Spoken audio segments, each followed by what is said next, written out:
Halo, kembali lagi di program membaca Alkitab setiap hari. Tapi sebelumnya saya akan memperkenalkan diri saya. Nama saya Firmina Cindianti dan pada saat ini saya akan mengajak teman-teman semua untuk menghafal dari 1 Petrus pasal yang kedua ayat yang ke-16. 1 Petrus pasal yang kedua ayat yang ke-16. Saya akan membacakannya terlebih dahulu. 1 Petrus pasal 2 ayat yang ke-16. Hiduplah sebagai orang merdeka dan bukan seperti mereka yang menyalahgunakan kemerdekaan itu untuk menyelubungi kejahatan-kejahatan mereka, tetapi hiduplah sebagai hamba Allah. Sekali lagi, hiduplah sebagai orang merdeka dan bukan seperti mereka yang menyalahgunakan kemerdekaan itu untuk menyelubungi kejahatan-kejahatan mereka, tetapi hiduplah sebagai hamba Allah. Saya akan mulai menghafalnya dan sekiranya teman-teman semua mengikuti saya ya.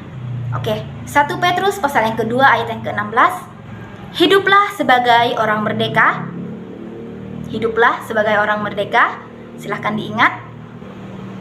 Hiduplah sebagai orang merdeka dan bukan seperti mereka yang menyalahgunakan kemerdekaan itu, dan bukan seperti mereka yang menyalahgunakan kemerdekaan itu. Hiduplah sebagai orang merdeka dan bukan seperti mereka yang menyalahgunakan kemerdekaan itu untuk menyelubungi kejahatan-kejahatan mereka, Hiduplah sebagai orang merdeka dan bukan seperti mereka yang menyalahgunakan kemerdekaan itu untuk menyelubungi kejahatan-kejahatan mereka, tetapi hiduplah sebagai hamba Allah. Baiklah, kita coba ulangi tanpa membaca teks. 1 Petrus pasal yang kedua ayat yang ke-16. Hiduplah sebagai hamba Allah dan bukan seperti mereka yang menyalahgunakan kemerdekaan itu untuk menyelubungi kejahatan-kejahatan mereka, tetapi hiduplah sebagai hamba Allah. Sekali lagi, 1 Petrus pasal yang kedua ayat yang ke-16. Hiduplah sebagai orang merdeka dan bukan seperti mereka yang menyelubungi kejahatan-kejahatan mereka, tetapi hiduplah sebagai hamba Allah. Baiklah, kita sudah menghafal ayat kita dan pada saat ini saya juga akan membagikan sedikit renungan dari ayat ini. Di sini dikatakan, hiduplah sebagai orang merdeka. Hiduplah sebagai orang merdeka. Orang merdeka. Hiduplah sebagai orang merdeka. Orang merdeka. Kita ambil contoh sebagai bangsa Indonesia dahulu.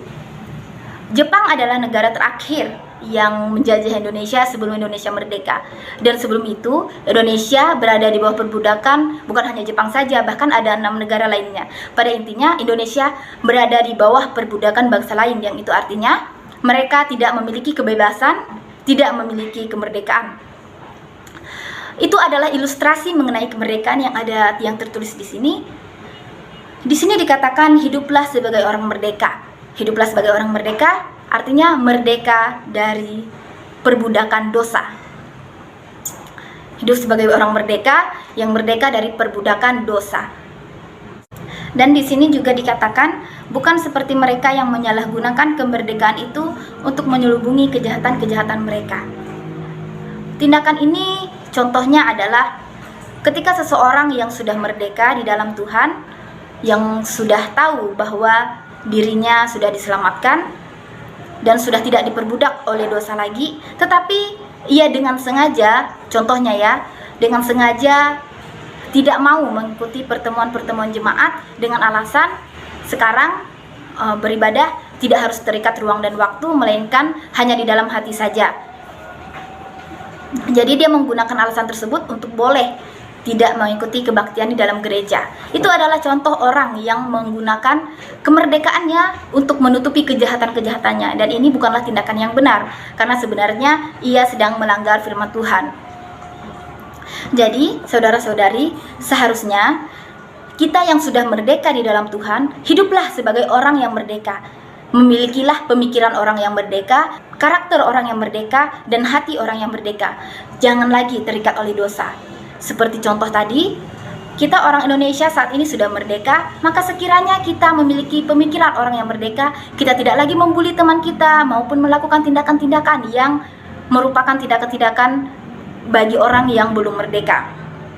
Kemudian di sini dikatakan, hiduplah sebagai hamba Allah. Maka sekarang sekiranya kita hidup sebagai hamba Allah yang taat kepada perintah Allah dan mau melakukan setiap kehendaknya dengan senang hati, karena sekarang ada Roh Kudus di dalam hati kita, sehingga kita... Baiklah, itu saja sedikit renungan dari saya dan juga penghafalan ayat Alkitab yang kita lakukan pada saat ini. Terima kasih. Maranatha.